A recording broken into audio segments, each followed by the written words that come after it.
बिस्मिल्लाहिर्रहमानिर्रहीम। अस्सलाम वालेकुम नाज़रीन, आप यूट्यूब चैनल देख रहे हैं। मैं तवक्कुल हुसैन हूँ। आज की ताज़ा तरीन रिपोर्ट्स के साथ मैं आपकी खिदमत में हाज़िर हूँ। सबसे पहले तो मैं आपको बताता चलूँ कि DGISPR जनाब मेजर जनरल बाबर इफ्तिखार ने अपनी एक प्रेस कॉन्फ्रेंस में ये बयान दे दिया है, जिसमें ये लोगों के अंदर ये शकूक शुबहात पाया जाता था कि जो ड्रोन हमला हुआ है अफ़गानिस्तान में अमर ज़हरी के, जिसके नतीजे में शहीद हुए हैं, वो पाकिस्तान की सरजमीन से उड़ा है। उन्होंने ये वाज़ेह कर दिया है कि पाकिस्तान की सरजमीन किसी भी मुल्क के ख़िलाफ़ हम कभी भी इस्तेमाल नहीं होने देंगे, और ये इस बात का सवाल ही पैदा नहीं होता कि ये जो ड्रोन जो है वो पाकिस्तान की सरजमीन से उड़ा और जिसने जाकर अफ़गानिस्तान में हमला किया हो।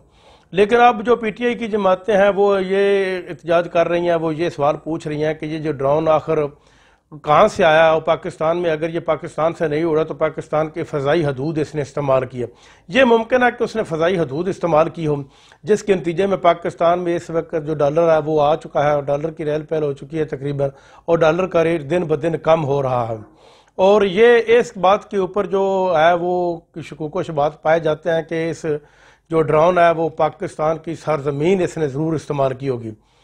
दूसरी बात मैं आपको बताता चलूँ कि सोशल मीडिया एक्टिविस्ट जो हैं वो उन्होंने ये एक मनफी प्रोपेगेंडा पाकिस्तान की पाक आर्मी के ख़िलाफ़ शुरू कर दिया है।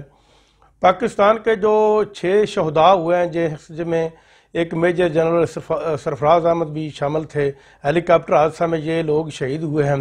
ये पाकिस्तान की फ़ौज जो है वो पाकिस्तान का सरमाया और पाकिस्तान के लाजमा मलजूम है। पाकिस्तान की फ़ौज पाक सरजमीन की एक एक इंच की हिफाजत करती है।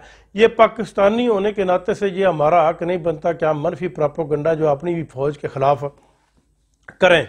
ये ऐसा करने से हमारी जो है वो अपना इंटरनेशनल लेवल के ऊपर तज़लील होती है, लिहाजा ये हमको नहीं करना चाहिए।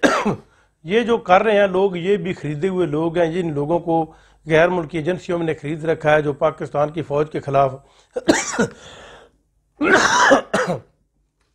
प्रोपेगेंडा करवाते हैं। ये इस तरह का अमल जो है वो हमें नहीं करना चाहिए। और इसके अलावा इससे उन लोग शुहदा के वर्सा की बहुत दिल आज़ारी भी हुई है और उनको तकलीफ़ भी हुई है कि हमारी फ़ौज जो है, हमारे जो जवान शहीद हुए हैं वो पाक फ़ौज के जवान जो है वो सैलाब ज़दगान के मिशन के ऊपर निकले हुए थे, और इन लोगों ने इसके ख़िलाफ़ भी मनफी प्रोपेगेंडा शुरू कर दिया है। इससे उनको बहुत यानी कि ज़हनी टार्चर वो महसूस करते हैं। और दूसरी तरफ पाकिस्तान के ये अंदरूनी मामलात हैं कि अगर पाकिस्तान की फ़ौज पाकिस्तान के अंदरूनी मामलात में या हुकूमत बनाने में अगर कुछ उनके से गलतियाँ हो भी गई हैं तो इसका मतलब ये नहीं है कि हम इनको इंटरनेशनल लेवल के ऊपर अपनी फ़ौज को बदनाम करें। ये हमारी फ़ौज है, हम जो फ़ौज है तो हम हैं तो फ़ौज है। पाकिस्तान की फ़ौज बहुत ही मकसदा के पेशावर सलाहियत रखती है। और इसके अलावा अब बात है सियासी सूरत हाल के ऊपर। पाकिस्तान की जो सियासी सूरत हाल है वो गंभीर शक्ल इख्तियार कर चुकी है और सियासी इंस्टेबिलिटी जो है वो इस वक्त अरूज के ऊपर है। सबसे पहले तो मैं आप बताता चलूँ कि PTI के जो 11 इस्तीफ़े इलेक्शन कमीशन ने मंजूर, स्पीकर कौमी असम्बली ने मंजूर किए थे और इलेक्शन कमीशन उनको डी-नोटिफाई कर दिया था, उसके ऊपर दोबारा इलेक्शन की तारीख दे दी गई है। 25 सितंबर को उनके ऊपर इलेक्शन होगा। 2 सीटें तो उसमें ऐसी हैं जो अकली अपना ख़वातीन की हैं, वो तो ऑटोमेटिक पाकिस्तान तहरीक इंसाफ को दोबारा मिल जाएंगी, जबकि 9 हल्कों में दोबारा इलेक्शन होगा। लेकिन पाकिस्तान तहरीक इंसाफ एक बहुत बड़ी सियासी जमात बन चुकी है और इसमें बहुत बड़े दानश्वर और थिंक टैंक मौजूद हैं। ये तहरीक इंसाफ की इसकी दानश्वराना अपना सोच के मुताबिक उन्होंने PDM के तमाम रास्तों को बंद कर दिया और उनकी मनफी सोच को मौत के घाट साहब यूँ समझ लीजिए कि उतार दिया है। इमरान खान ने ऐलान किया कि इन 9 के 9 हल्कों में वो खुद इलेक्शन लड़ेंगे। इमरान खान के इन हल्कों में इलेक्शन लड़ने की सिर्फ 2 वजूहत मेन हो सकती हैं। एक तो वो अपनी मकबूलियत अवाम में पाकिस्तान में शो करेंगे कि उनकी मकबूलियत कितनी है, कि एक लीडर कितना बहादुर हो सकता है और कितनी सीटें वो हासिल कर सकते हैं। पहले भी 2018 के इलेक्शन में इमरान खान ने 5 नशिस्तों के ऊपर इलेक्शन लड़ा था, जिसमें तकरीबन मेरा ख्याल है 1 के 4 नशिस्तों के ऊपर उसको कामयाबी मिली थी।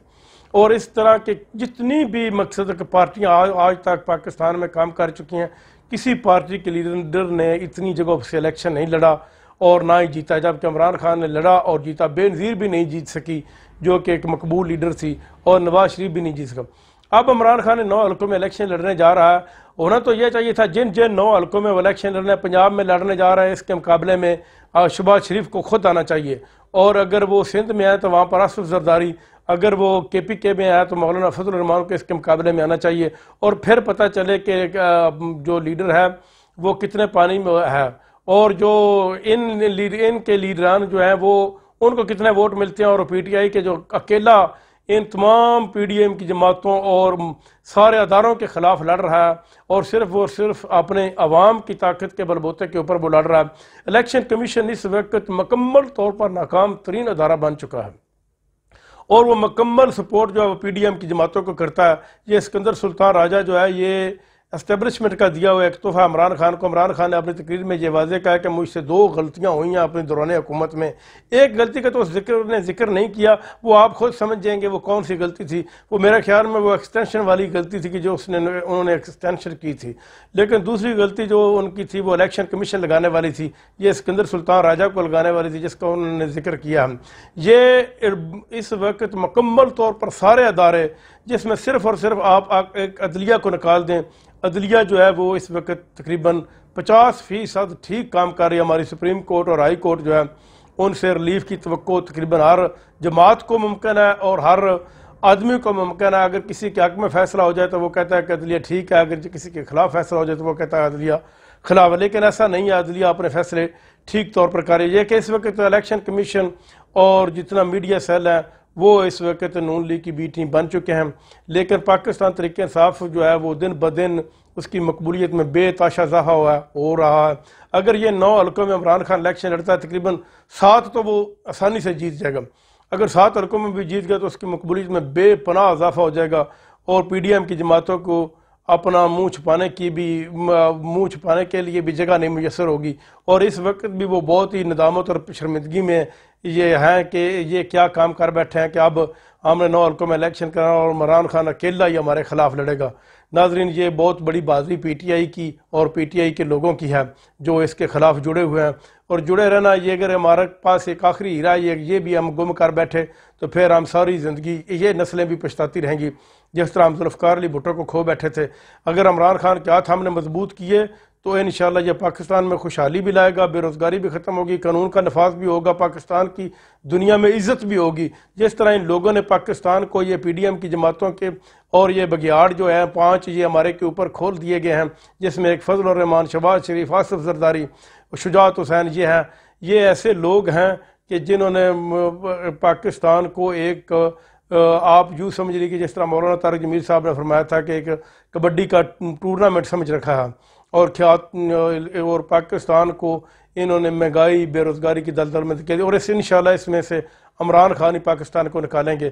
اب تک کے لیے اتنا، اپنا خیال رکھیے گا. اللہ نگہبان.